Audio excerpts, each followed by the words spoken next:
man he had picked for his 18th victim was in court to tell how he escaped. You solemnly swear all testimony you're about to give this matter will be the truth, the whole truth, and nothing but the truth, so help you God. Please be seated. Then, sir, would you tell us your name and spell your last name for us? Tracy Edwards, Edwards. Mr. Edwards, you're going to ask you to speak up very loudly into the microphone. I would like to know in what state do you reside at the present time? Louisiana.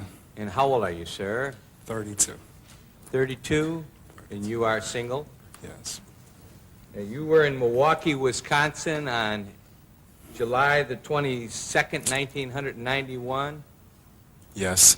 And at or about that time, on that late afternoon, did you have occasion to see a person that you knew at that time or subsequently learned was a fellow by the name of Jeffrey Dahmer? Yes. So you were with a couple of your buddies, were you? That's correct. And what were you doing? We was drinking beer, just talking, hanging out, you know. About 6 o'clock at night, was this? Yeah, about 6:15, whatever. Did you have occasion then to see Mr. Dahmer? Yeah, he approached us eventually and started talking to us. Yeah, Were you three black males? yeah, one white, two black male. So you're friends. Yeah, my best friend was white. Yeah. When he came up and started talking to you, what is it that Mr. Dahmer said to you? He said he was just in the city from Chicago. He was taking care of her sick grandmother, I believe, in West Allis. And did he have any further conversation with you and your friends? Yeah, he was just talking. He said he was a professional photographer. He usually pays people for pictures and stuff like that if anybody was interested in making money at that time. To have to pose for pictures? Yeah. Did he describe the kind of pictures that you were going to be posing for if you chose to take him up on the offer?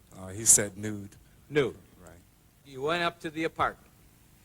Tell us what happens when you get up to the apartment. Tell us what you observed, what your senses told you. Okay. First of all, it seemed like a normal apartment. When we got inside, he turned off burglar alarms. I asked him why. First, it was a foul odor, okay? Tell us about that. What kind of an odor? It was just like an odor. I didn't quite know what it was. You know, he told me a sewer pipe had broke and management would take care of it. Now, you're fully clothed, Yes. okay, and you're sitting on a couch, Right. and he talks to you about this posing, and you weren't sure you're going to do it. Right. How much had you been offered to do the posing? $100. Okay. And when he brings you the beer, he brings you rum and Coke? Yeah, he brings the beer first, and then he brings the rum and Coke. Okay, when you start talking about the fish in the fish tank, do you bring that up or does he? He does. And what do you do when he does that? I turn to the right, like the fish tank is here. I'm turning all the way over here. You turn to your right to look at it? To look at the fish tank, right. And when that happens, what happens to you? All of a sudden, a handcuff and a knife is pulled on me. Handcuff is placed on your body? Where? On my left wrist. And you see a knife. Yeah, the knife, yeah. Now, at that moment, what do you do? First, I feel fear. Then I ask him, what's going on? You know, this is not necessary, you know, to pull a knife on me at that Are you moment. afraid? Yes. Do you have any reason to know why he did that? None whatsoever. Did you have any idea at that time it was going to happen? No. Did that room have a TV set in it? Yes. Was there anything going on the TV? Yeah, the Exorcist movies was playing at that time. There was an Exorcist movie on. You know which one of them? The name, I'm not sure. I think it's 3. I'm not sure which one. So there was a movie. Did you know it to be part of television or a VCR? VCR, normally that's not on regular television, so I thought it was VCR. You knew there was a movie showing. Right. Did you see him put it on, or was it on?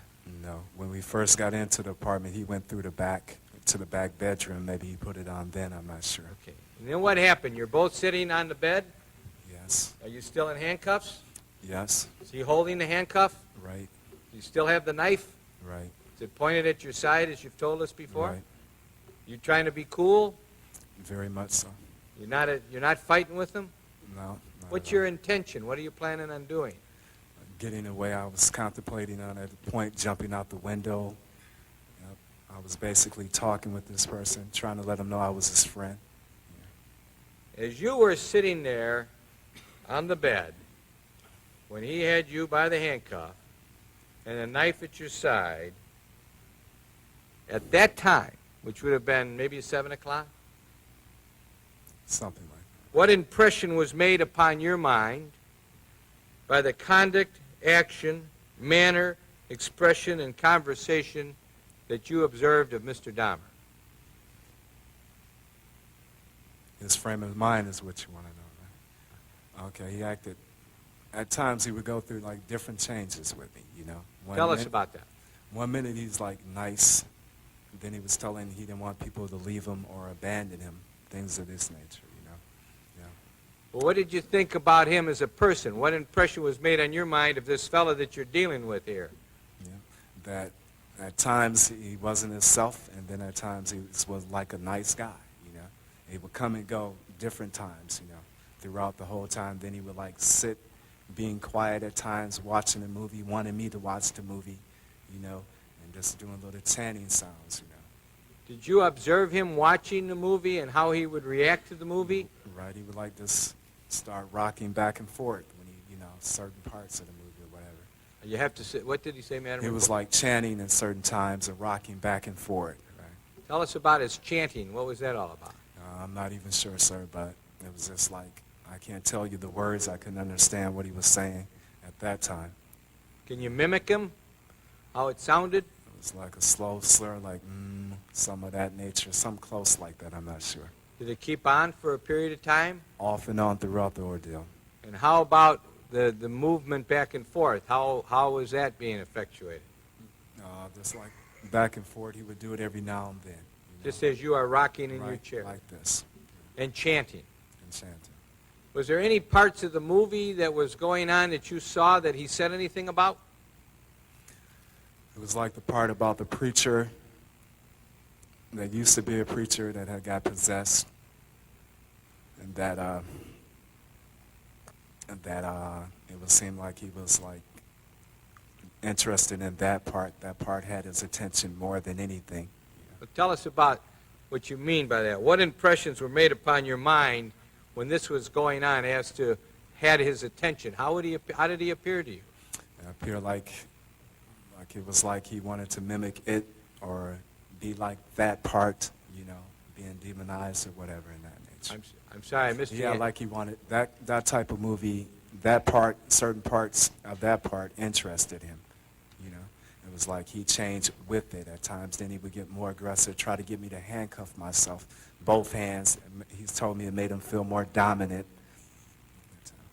Okay, did you and he move off of the bed at any time? He told me to lay down, face down, put both of my hands behind my back because he changed again at that point, like he got more aggressive at that time. Okay, now, but tell us, did he still have the knife out? Yes, he still had the knife. And what did you do? Okay, I kind of like laid on my sides for some reason. I guess God told me not to lay flat down or let this person handcuff me, so I didn't. So you were trying to stop that from happening, but you got Right. down on the floor. Right. What did he do? He kind of laid across me, put his head across my chest at that point. What was he doing with his head? Pardon me? What did it appear to you he was doing with his head? What was he trying to do? Like he was listening to my heart, because at a point he told me he was going to eat my heart at that point. He said he was going to eat your heart? Yes, that's correct. So I suggested we sit on a couch. I had unbuttoned my shirt to try to make him feel more at ease. And then I just sat on the couch and he just started going out of himself again. Going out of himself? Yeah, he was like paying me no attention at that time.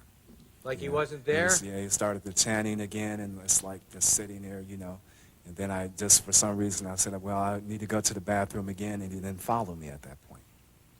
So I reached up, I got up, and then I hit him, and I ran out. So you hit him. Right. Did you have any other belongings Yeah, there? I have my bag right there at the end of the couch. I sit in exactly the same place as I sit when I went in there. So when you got up, he let go of your cuff to let you go to the bathroom again? He just let me stay there. I was going to go for the window. At that point, he didn't even have the cuff. It's like I wasn't even there anymore. And when you saw that, what'd you do? I just seized the opportunity. I said, well, at least I'm going to die trying. I'm not just going to sit here, you know. What'd you do, son? I hit him, and I ran towards the door, and he was right there, tried to grab me, get me back in there. And what happened? Then I made it outside. So he wasn't able to bring you back Bring in? me back in here now. He tried. He tried. And as you left that apartment, as you got away from him, I'm going to ask you again, what impressions were made on your mind by the conduct of Jeffrey Dahmer, by the actions of Jeffrey Dahmer, by the manner, expressions, and conversations of Jeffrey Dahmer that you observed? Can you give us some words? It's like I told the policeman that this freak, this crazy guy, was trying to hurt me. Did you run out of the building? Yes, I did. Did you summon help? Yes, Milwaukee Police Department? that's correct. Did they come back there with you to the apartment? Right. Did you eventually go back into the apartment with the Milwaukee police officers? Yes. And then he was arrested. Right.